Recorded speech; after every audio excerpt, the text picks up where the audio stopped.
Welcome back to the South Made podcast. I'm Fidel Sibu. And I'm Sam Enlove. And we are back with another episode. It has been a minute. A lot has happened in that time, hasn't it, Sam? Yeah, for sure. Obviously, there's been a little bit of a break. Tom, my videographer, has been busy working with Portsmouth Football Club, doing this thing, going on holiday as well. I've been on holiday, done a lot of charitable stuff, and likewise, a few with Fidel.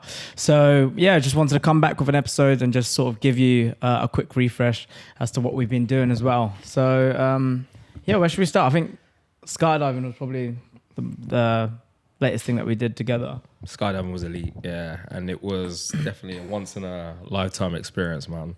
I could never even imagine myself like thinking about doing something like skydiving, but it was crazy to be honest. Yeah, for sure. Obviously, start of the year we were like, obviously I moved back to Portsmouth. We talked about doing a lot of things and being active this year. And when you said you wanted to do skydiving for your birthday, I was like, you know what? Let me jump on. And it didn't really hit me actually up until when we got there. Yeah, to be fair, I didn't really give it much thought until we actually got there. We saw people skydiving. We had to go through the training because initially we went there for the first time and it got called off due to the weather, didn't it? That was long. Yeah, which was a bit long, but eventually we got round to doing it the second time a few weeks later, but it was crazy, honestly. Yeah. Now, to be fair, when they called it off the first time, I was like, yeah, that's good. Not gonna lie. Nah, because to be fair, we obviously drove there. I was like, yeah, it's this calm. And then I saw the plane, then I saw people jumping off, and then I was like, yeah, it's starting to hit me. Yeah, it was pretty. I think it hit me when we were doing the training as well. Like the second time around. Yeah. Because obviously we didn't really get to do the training initially. Yeah. Like the first time. Yeah. So, but when we was there the second time and the weather had cleared up, it felt a bit more real. Do you know what I mean? Yeah. And obviously the flight up there was crazy. Looking outside the window. Just imagine just like in a little crappy plane. Like, on the way for up. Sure. Like, it seems sketchy. Everybody's tight together on the way up as well. But to be fair, it was an unbelievable experience, honestly. Yeah. But I still wouldn't say I was mad nervous, going up. Even like the first time it sort of like once again hit me was when they opened the gates. I think we were like 15,000 feet up. And then he was like, yeah, you next. I was like, the thing is, you don't even get time to think. Yeah, no, that's true. And then you literally, obviously we've trained how to do it. And then as soon as we jump off, that's when it hits you when you look down. Crazy. You can't even breathe. Like I couldn't breathe at one point and they were just like flipping you upside down. Yeah. And the people in the back, like the people that are taking care of you on the skydive, they're like having a ball. Yeah, no, to be fair, the guy said grab the parachute at one point. I said what? Yeah, or the bit where you get released and you go down. It's crazy. I thought I was actually gonna fall, but it was and a I bit threw up sketchy. after as well. It was, I hit you, to be fair. Yeah, that was guy couldn't drive home. But a lot of people were like, tell me what it feels like or explain the feeling, but I don't know about you, but I was like, you just can't explain that feeling. Like it's just unimaginable. What would you say? Nah, it was, to be fair, I've not felt anything like that in a long time. I don't think. Like skydiving is such a weird feeling. Even after, like the build up before it is just nothing like I've really experienced before. But you can't. I don't think you can compare it. Yeah, you can't. It's quite unique. It's quite a unique feeling. And even when like you finish the free fall, because you got like a 60-second free fall. Oh yeah, where you just drop in. Yeah, even after then, like you're just taking in the view. Like you're legit on top of the world, bro. It's crazy. Because people don't realize. I think that's like the highest skydive in the UK. So yeah, facts. It's pretty nuts, but yeah, that's what we've been up to. No, 100%. Yeah, that was crazy. And just the last thing about that, obviously, I remember beforehand, I was just reading there's about tragic things that have happened. And I saw one guy, this is not funny obviously, but one guy that died in Argentina. It was so sad. I was like, no, I hope that doesn't happen. Nah, that's crazy. But why on earth would you read that before you go to skydive? This is what I don't get. No, and my mind works in a mad way. This is what I'm saying. Like, the thing is, if you're going skydiving, why would you then purposely look up an article of people dying? I saw it, and then I was like, I can't see this myself, so I sent it to you. I remember this guy, I was like, why did I send it to you? But anyway, that was skydiving. I'll definitely recommend it though. Yeah, I recommend it. 100%. Yeah, I'll recommend it. To be fair, at R1 though, like I think no one died for like no. This is not bad marketing for them. Like Sam he's trying to like they're safe. I think they said 99.9% percent safe. But that was skydiving. That was good. And then Sam won his boxing match. Round of applause for Sam. Let's give it up to him, man. Come on. No, yeah, we finally Sugar Ray in the building. I did tell you, the 22nd of July. So last week, a week today. Yeah. Now, to be fair, I have to obviously give shout out to Fidel. Come on, mate. And yeah, for obviously prepping me. If you listen, you learn, you see. Hey. To be fair, and obviously a lot of people that helped me as well. Alfie, Harry, Abdul Haytham. The list goes on. But Fidel, thanks for obviously forcing me to sign up to this and getting it done. But now boxing, poof, I give it out to boxers, to be fair. What a crazy feeling. Yeah. To be fair, mate, it was a very, very good performance, I'll be honest. It was a very good performance. Thanks. But how did you, because obviously now you know what it's like to be in there. Yeah. Like, how was that experience? You know what I mean? Like, what were the feelings before, during, and after? Yeah. It's crazy. Like, obviously, you tried to set me up. Like, prior to, you're like trying to give me a heads up on how it's going to be. The preparation, you just obviously said, if you just work hard and just do the things that we obviously planned, it'll be fine. And like, I feel like the training, like you said, you're going to try and make it as hard as possible, just so when I'm in the ring, everything like sort of comes natural, and it was good. But so the training aspect was right. Obviously, I went on holiday to Marbella for 1 week. But aside from that, I thought like I actually worked hard. Like I've never worked that hard. You know what I mean? I think the only blip was the holiday to Marbella, which I don't encourage. If you got a fight coming up, don't go to Marbella. You got to work hard, play hard. Yeah. You know? But Sam, he's got away with it this time. But on another night, it could have ended very badly. But nah. To be fair, it was a very, very good performance. And even like in the build up towards the fight, you worked very hard in like the camp, shall I say. But honestly, you worked hard in the sparring. You always turned up to the sparring. You know what I mean? You put in the work. Do you know what I mean? You reap the rewards. That's it. Bro. No, for real. No, it was similar to skydiving, an experience you can't explain. I think you were trying to, how do I explain it? You were just trying to set me up to understand it, but I just didn't really hit home until obviously the fight. Or the actual, leading up to the fight, I was like, I understand what he's trying to say. You talked about the feeling, you talked about how it's going to be, the adrenaline, energy that's going to be released. Because even on the fight, the night before the fight, I couldn't, I don't want to be dramatic. I could sleep, but I slept quite late. You were shitting yourself. And I was just, no, because I'm such a chill person, to be fair. I don't really, you are. Yeah. I'm quite calm. Things don't hit me until I'm there, you know what I mean? But on the day of the fight, I told you I was feeling leggy, I was feeling tired, but I was excited at the same time. And then obviously so many people were messaging me, so a lot of love and appreciation. But so many people were messaging me, but my mum even called me. She was like, Sam, you sure you want to do this? On the day. I've got to do it now. She kept saying, I'm not a fighter. I was like, Mum, don't worry, I've got this.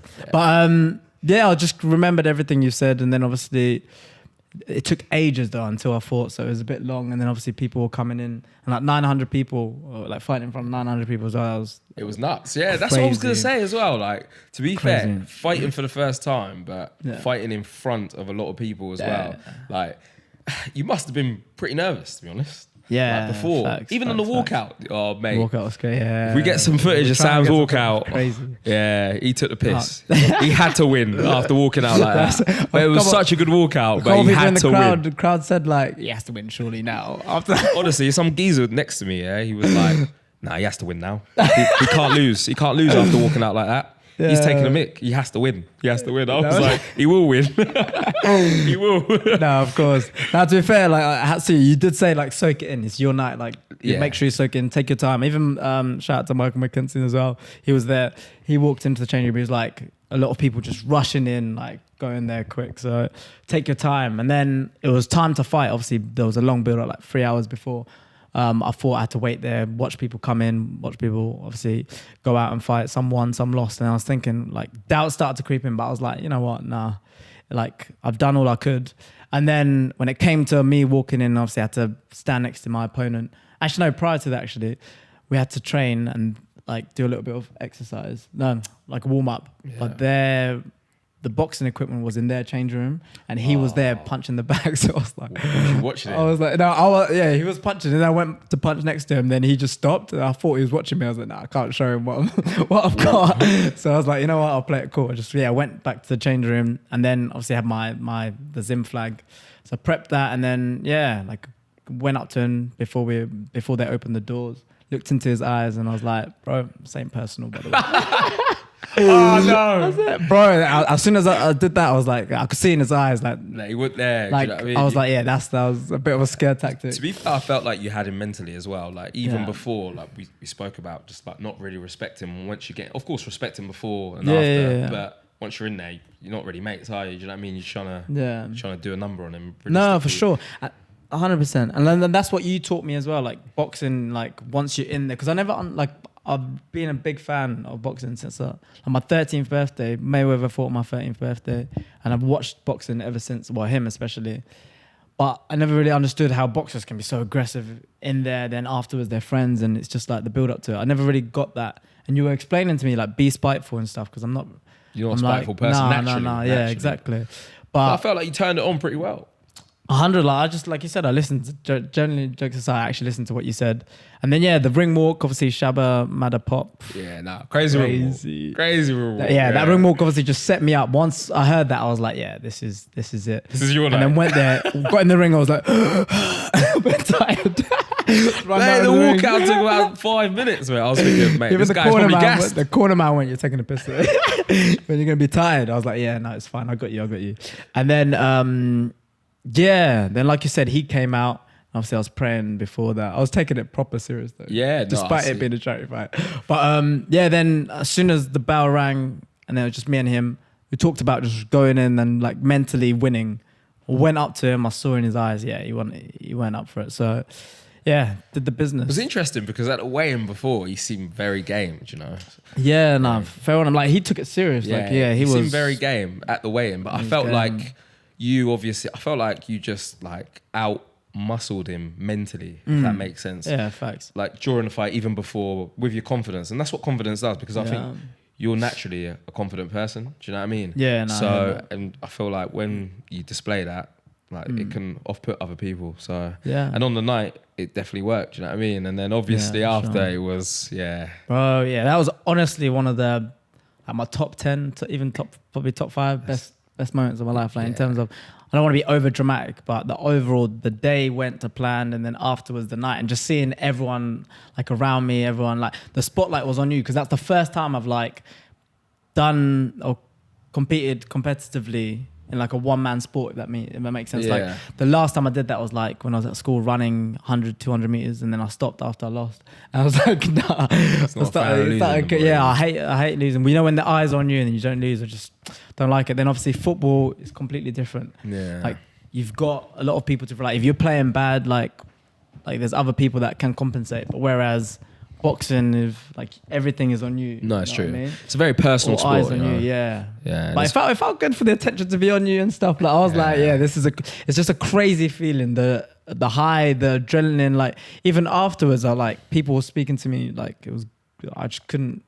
And I felt what was so nice to see is so many people wanted to see you succeed. That was such a nice. Yeah, there's even a video of you when you're screaming. Mate, honestly, I lost my voice. That's why that. my voice is all messed up right now. But legit, like when you was out there, especially when you got the stoppage as well, I was there. For sure, yeah. Like that. So, but no, it was crazy, man. Honestly, like just watching, even now, like it's pretty elite feeling. You know, just watching. So I can't even imagine what it was like to be in there and do the business. You know what I mean? For sure. And then obviously I just tried to make the most of that night. I didn't want it to end. So obviously I had the event afterwards, and that just went crazy. And then obviously Monday back to reality. Back to work, And that's the thing though. Like what was the dump like as well? Like the thing is you don't really want it to end. The thing is with boxing, for sure. Once you get a W or whatever, you just want to stay on that high for as long as possible. Yeah, facts. Bro, and even like speaking to my mum, like my mum told my grandpa, like my mum was just telling everyone after. but I was like, Mum, you're such a living contradiction. How are you telling me I'm not a fighter? She rang me after as well. But now she was buzzing, like even seeing her, like it was mad, like it made me think I wish I started like boxing like much earlier. But obviously your take on it is a little bit different, right? Yeah, I feel like it's one of those, because a lot of people start and then they end up quitting. It's like football. Like you see a lot of people start football very early and then they discover girls, alcohol, different things. You know what I mean? Puberty. Facts. Bro, just how many kids do we know? Do you know what I mean? That played for academies when they were younger. They grow up and then they get released and stuff, and it don't really work out for them. So I don't know. There needs to be that balance of starting at a good time and it fitting around what's going on in your life at the right time, if that makes sense. No, I hear it. So it just depends. Yeah. It's subjective to the person, in my opinion. Sure. Yeah. And something just came into my head. That also, just to caveat that, or like, boxing is not a joke though, by the way. Like, obviously what I did was charity, but like leading up to it, obviously you told me come to your boxing gym. I went there, I was like sparring, bro, there's levels to it, you know what I mean? Like walking into the gym beforehand, I was like, yeah, you know what, I can punch, but realizing that I can't fight as good as I thought I could. Yeah. And the fitness element that comes, because obviously I was like, I have come from a sporting background, and I played football for pretty much my whole life and did all sorts of sports, but boxing training is different. Just the mental aspect to it, the physical strain to it. It's not a joke, bro. You learn so much about yourself as well. Yeah. How much have you learned about yourself in the last 6 to 8 weeks? Yeah, bro, so much. Like, even off the back of that, I had to like do a presentation and stuff, like work related. And I just went in there. I was like, I've just come back. I felt just confident around doing that. That's like you said, I'm confident anyway. But just off the back of that, I was like, off the back of skydiving, doing boxing, doing all these things that I've done in the past, like the first half of the year, it was just like elevated my mind like completely. I don't want to sound dramatic or very philosophical, but it does change you though. Yeah, bro, I'm telling you. And that's why like it's made me realize I want to do so much more adventurous stuff that gives you adrenaline, stuff that is out of my comfort zone. Well, I'm gonna cry, bro.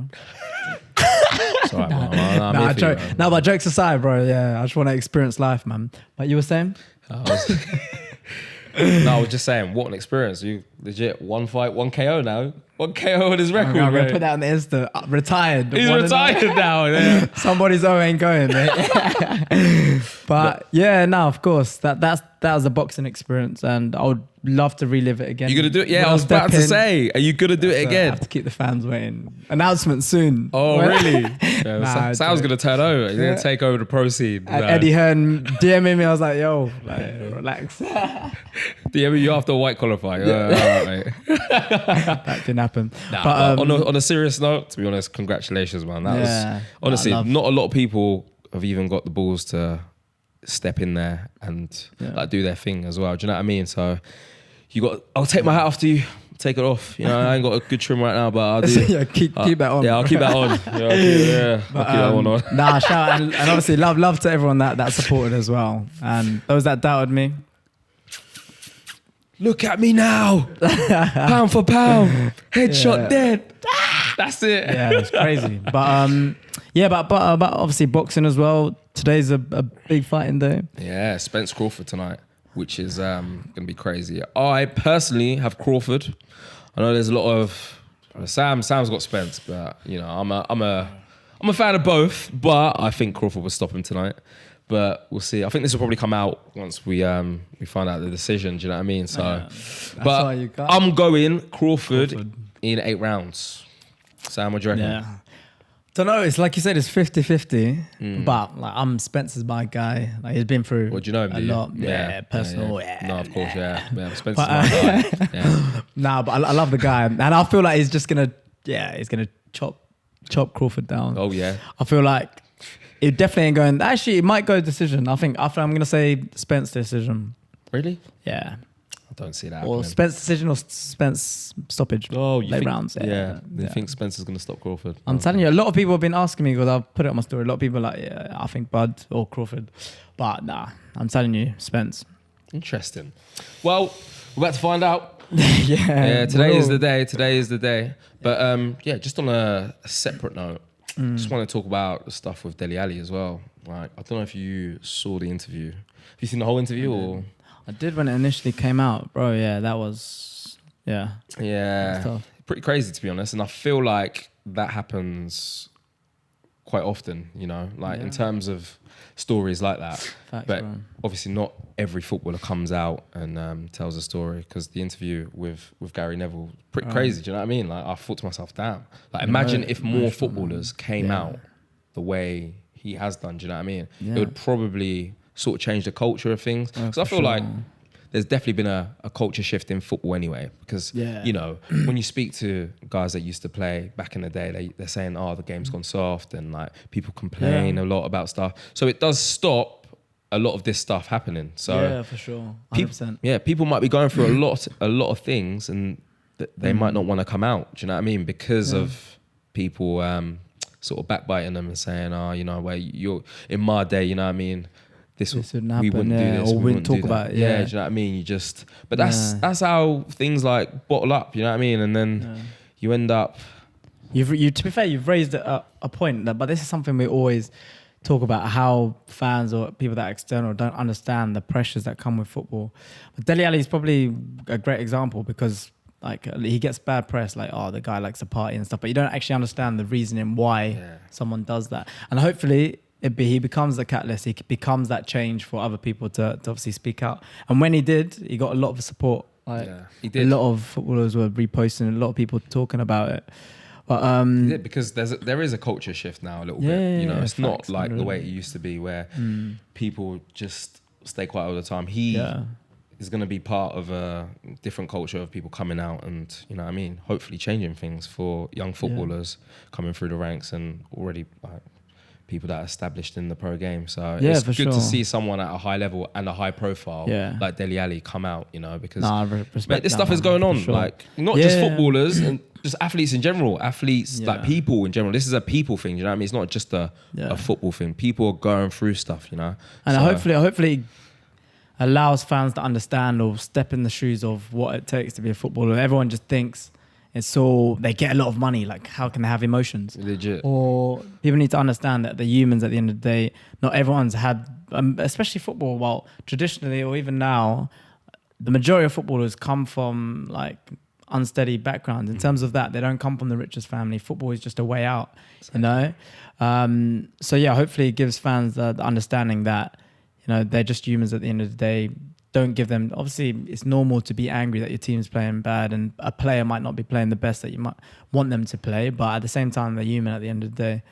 And to give them stick all the time is not right. Because at the end of the day, everyone can, you know, watch in the stands, watch from home, TV, and criticize people. Oh, you know, he's shit, he's this, he's that, and backbite. But at the end of the day, you don't know what it's like to go out there, to train every day. Do you know what I mean? Of course, it's a luxury, of course, to be a footballer. Yeah, it is. Course, but they've worked hard to get there. So they're there for a reason, sort of thing. 100%. So it's easy for us to sit here and say bad things about people that are, do you know what I mean, athletes, you know what I mean, footballers, you know, boxers. It's so easy to talk about them, but there's a reason why you're talking about them and they're there performing in front of you. Facts. Do you know what I mean? Couldn't have said it any much better. And I hope the people that hide behind the screens and like tweet or DM them with like fake accounts, like think twice, that these people actually do read them things, you know, and then actually look into it as well. So, and it impacts lives, man. Come on, bro. Like, you're making like trolls. I've never really understood the whole troll like thing.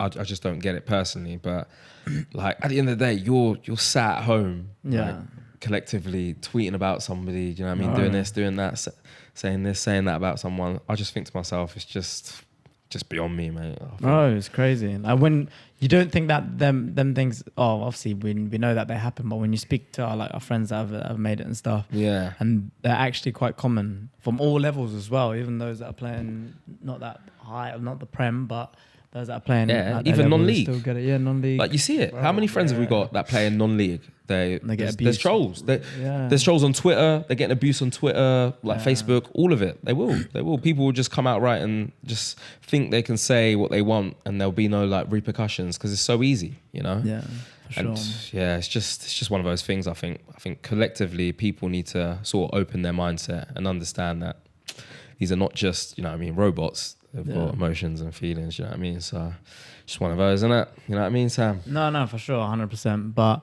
yeah, a deep interview. And like you said, I hope more footballers come out and speak, not just footballers, but athletes as well. Because they feel it. But the culture has to change, man. It's definitely got to change. Yeah, no, for sure. This episode of the South Made podcast is sponsored by Front to Back Development. They're currently building all types of websites, e-commerce websites, booking websites, business websites, portfolio websites, and they do a lot of marketing and branding as well. It's currently run by Harry Salami, so make sure to give them a follow on Instagram. That is Front to Back Development. Thank you very much. Peace. Oh yeah, I'm actually talking about football. Salaries. Yeah. Bro. Dubai. big topic, man. Dubai, Saudi Arabia, bro. To be fair, I'm a fan of it. I'll be real. Yeah, Dubai, Saudi Arabia. Sorry. That's similar. Sorry. Nah, it's a bit mad. But no, Saudi Arabia. What's happening? What's your thoughts on it? Because we have, I think we spoke of this before, like obviously outside the podcast. But I said Saudi Arabia. You repeated it 3 times as well. Because this guy said Dubai. I was like, is it? Is it? But, this guy keeps it going, but now obviously I say we've got opposing views on this, because I obviously would want the top players to stay in the top leagues, but then you've changed my perception a little bit about this. Yeah. So what's your view on obviously what's happening? Players moving to Saudi Arabia, I'm a old fan and young players. You got to think, like we've been doing it. Like the Premier League have been doing it. They've been attracting all the top players around the world for a long time now. Do you know what I mean? So I just think, what are they doing that's so different? I understand they're chucking big money at players, which is ridiculous. Yeah. But they've got it. If you've got the money to spend on big players, and they're willing to transfer and get involved, and they've got a buy-in into it, I just don't get it. Like the Premier League, we've been doing it here in England for a long time, you know? So it's one of those, like, I don't really see the difference apart from the money involved. They have the funds to do it. So of course they're going to, you know, make use of what they've got and attract the big names. So I'm a fan of it. I'm not a fan. I wouldn't say but you understand. But I get it. Do you know what I mean? You get it from you get it from both sides, right? The league, why they're doing it. Yeah. Obviously that makes sense. Of course. But from a player's perspective, say you're Mbappe right now. Yeah. Are you moving for that 1 year to get 700 odd? Of course I am. Of course I am. You would? Of course. And then are you doing it? You are. The money. You're but the thing is, they're getting so much money already. Yeah, like they are getting money already. You don't need that extra bit. True. Mbappe's. And that's your prime years, bro. Mbappe's situation's a bit different because it's Mbappe, right? He's already on bags, right? And maybe he should. But who are we to really tell him? Like what route he should go down? Do you know what I mean? At the end of the day, like guy's won a World Cup, he's won a lot already. No, of course we don't have a leg to stand on. Do you know what I mean? At all, but like, and if it's only going to be for a year, put yourself in his shoes. You would. But listen, it's only going to be for a year, right? A year contract, and then he'll probably move on to Real Madrid, right? Yeah, it's pretty much set. Why wouldn't he do that? I don't get it. Why wouldn't he do that? Because at the end of the day, listen, all parties are going to win. Like Saudi Arabia, whatever club's going to sign him, they're going to get loads of shirt sales or whatever. Marketing is going to be booming for them. Yeah. Plus, they would have signed Mbappe. That's going to attract loads of players to them. Yeah, like true. Even like what Ronaldo does. Exactly. Dominoes effect. It's the domino effect, and we're seeing loads of Premier League footballers leaving the Prem to go there. So what I'm saying is, I get it, man. I do get it, but it's just one of them. And that, if you're not a fan, collectively, I get that as well. So. Yeah. There's a lot of people obviously against it, but you can see why. I can see both sides. But the Prem have done the exact same thing, just on a smaller scale. Yeah. Do you think it'll work, like in the long? I think so. In the long term for Saudi Arabia, I think. Do you think it would be a much better? It would be a stronger league. I think so. Yeah, because the attraction they've got at the moment and the buy-in they've got right now, and the profile of the players that are moving over there right now. Quite big, do you know what I mean? It's quite a big thing at the moment. So whether it can be sustained over a longer period of time, we'll never know. But it's looking pretty promising for them, I guess. To be fair, China did a similar thing, and their league. True. To be fair, that's a good point. It wasn't sustained over a long period of time. Yeah. I remember at the times, like players like Oscar at Chelsea, Ramirez. He went over. Ramirez. Always Brazilians love money, bro. Very true. They love it, bro. Well, you got something against the Brazilians? No, it's just they. Bro, they're just. Whoa. They love. I'm not backtracking, bro. Brazilians love money, bro. Do they? Yeah. If all Brazilians love money, yeah, bro. The top just gonna put them all in one basket. Top players love money, bro. Yeah. We'll have a chuck money at them. They'll go, bro. Okay. Look right now. Probably going to Saudi Arabia. Mate. A lot of Brazilians are going. Fabinho. Who's the other one, Tommy? Yeah. Who's the other one? We just talked about this. Yeah. Tom, come in. Tom involved, bro. Who's other? Malcolm. That's the one. Yeah. Malcolm's just going. Fabinho, watch. Nah, I hear it. I'm gonna look at the stats. There's gonna be a lot of Brazilians in that. Oh, Fabinho, bro. There's gonna be a lot of Brazilians in that club. Okay, man. There's gonna be. I'm gonna off the back of this. I'm looking at the stats. 100%. You do that, man. 85% of the league is gonna be Brazilian. Will it? Okay, man. That. But hopefully, like I like the like football spreading across the world. So hopefully it can be a competitive league. But it's going to be interesting to see the 10-year plan of what's going to happen. I think where we live in the UK, and obviously the Prem is the biggest league here, of course, it's different for us. So we've got a different perspective. A lot of people don't like it because big talent is moving away from us, if that makes sense. Yeah. We're here. We only care about the Premier League, realistically. Yeah, for sure. Unless like you watch the other leagues proactively. But do you know what I mean? A lot of people here only care about the Prem, you know? So I feel like that is another perspective to look at in hindsight, I guess. I feel like just another sort of a last comment on this one.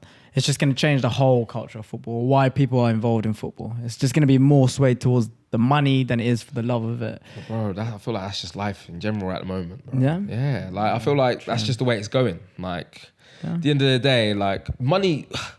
You're saying it's changing the culture of money, but this has been a thing for a while now. Money's been involved and it's been a deciding factor in all this for a while. Like you've got to think, imagine if we didn't live in the UK, we'd have a different perspective. You know, imagine if we was from, I don't know, like Italy, for example. Imagine when the Premier League was attracting like Italian players over here. Do you understand what I'm saying? I feel the same. So this is what I'm saying. Like, it's just subjective to where you are. Like right now, the way we feel is just...